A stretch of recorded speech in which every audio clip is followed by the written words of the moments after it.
In this video, we're going to be talking about the benefits of quitting dairy. Stay tuned.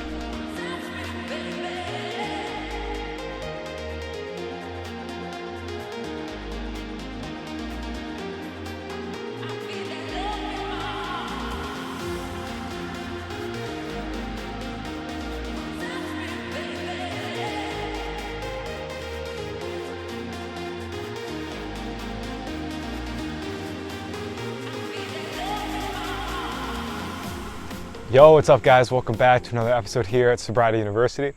On this channel we talk about addiction and recovery related topics. And in this video we're going to be talking about a little bit of a different one, the benefits of quitting dairy. So I live in Wisconsin, so this video may cause some controversy, disclaimer. And I've just noticed a lot of benefits in quitting dairy. I quit at the same time I quit caffeine, actually on the same day. And one thing I like to recommend is the 2-for-1. So quitting 2 addictions at once can be kind of beneficial if they're not like too intense, like obviously like heroin and like crack cocaine might be a little much.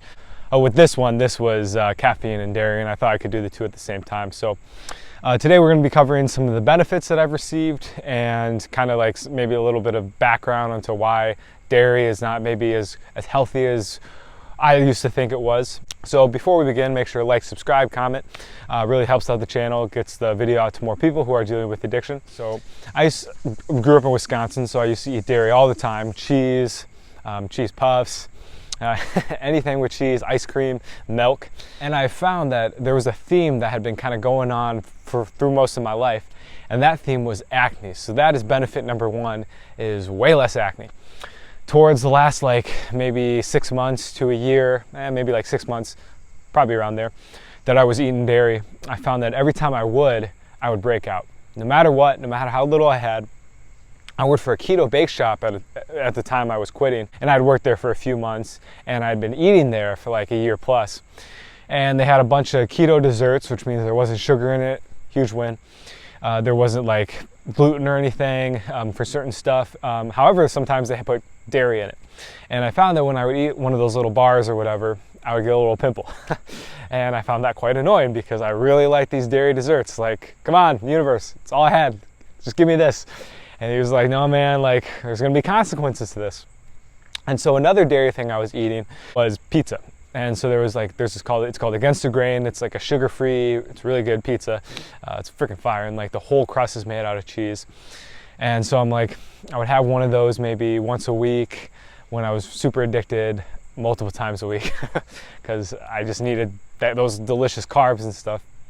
And so I would eat that, and obviously in a day or 2, I would just have 2 or 3 pimples just pop up. So when I quit, I found that I had much less acne, which was huge. Another thing, less gas, a little personal there, but hey, dairy produces gas, and stopping dairy really helped with that. The second thing was bloat. I definitely lost some weight. I was less puffy. That was huge, maybe because there was a lot of salt in the dairy as well. Like certain cheeses, they just put a bunch of stuff in it to make it taste really good, obviously. One of those being salt. So less salt meant less puffiness, less bloat. All were things that I was kind of aiming for.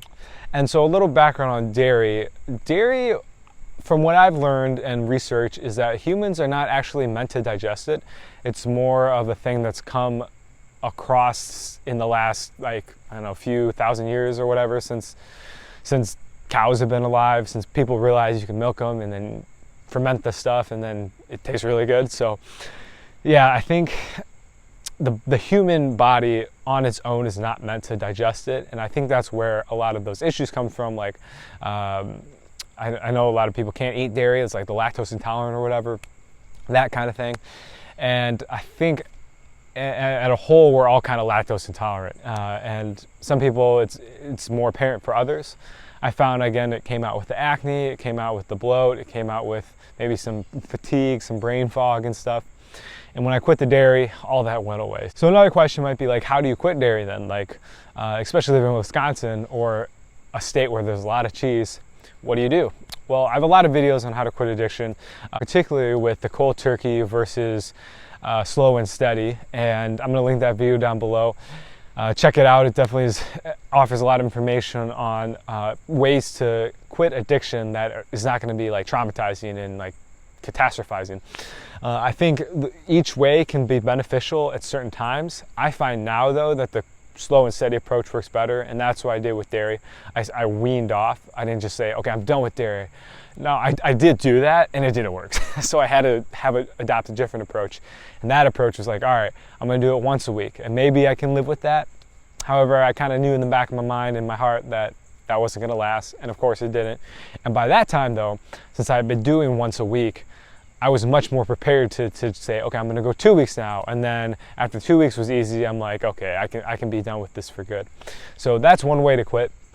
Another way to quit is to kind of choose different restaurants, stay away from certain things. That can be definitely more difficult, especially like I like to eat out a lot. I used to like to eat out a lot. And so all these restaurants were now no longer available because most of them had dairy. I didn't want to spend 40 bucks for a steak when I could make one for 10 bucks. That's even better quality. And so I had to let go of a lot of restaurants. This means finding new ways to hang out with friends. I think that was the biggest challenge. Is like, okay, now we can't just hit up a buddy and say, hey, let's go grab lunch anymore, unless they wanted to get a salad at the one salad place that we could eat at.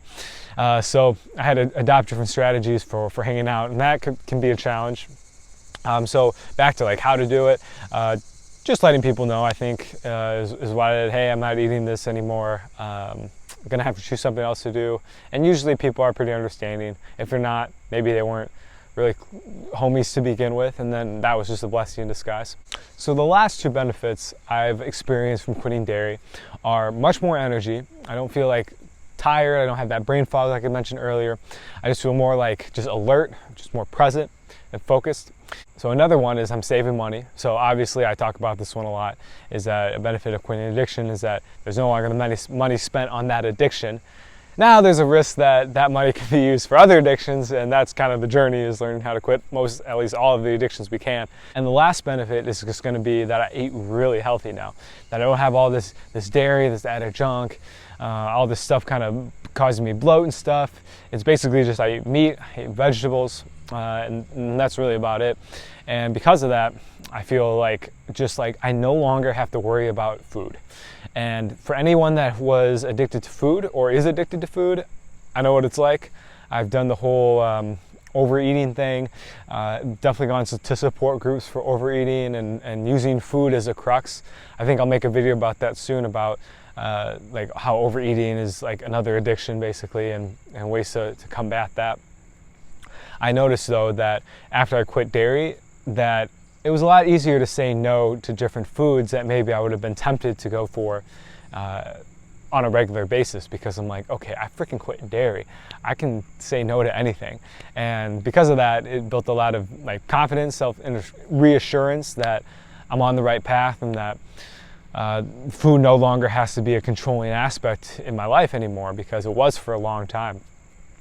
I'll even say now, even after having quit dairy and all that, I still have to be vigilant. So it wasn't just like, boom, no more craving anything anymore. I still have cravings from time to time. There's these like keto white chocolate bars that I just die for, and I have to have boundaries around that. However, it's nice to have a boundary on one thing versus like everything in a grocery store or every restaurant or basically everything, any place there's food.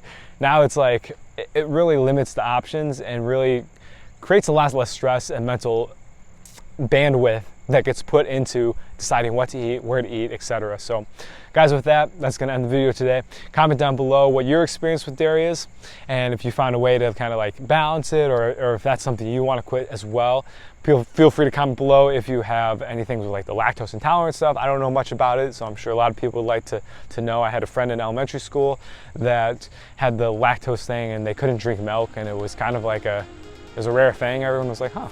I know I was curious about it for sure. So with that, guys, have a great day. Talk to you in the next one. Peace.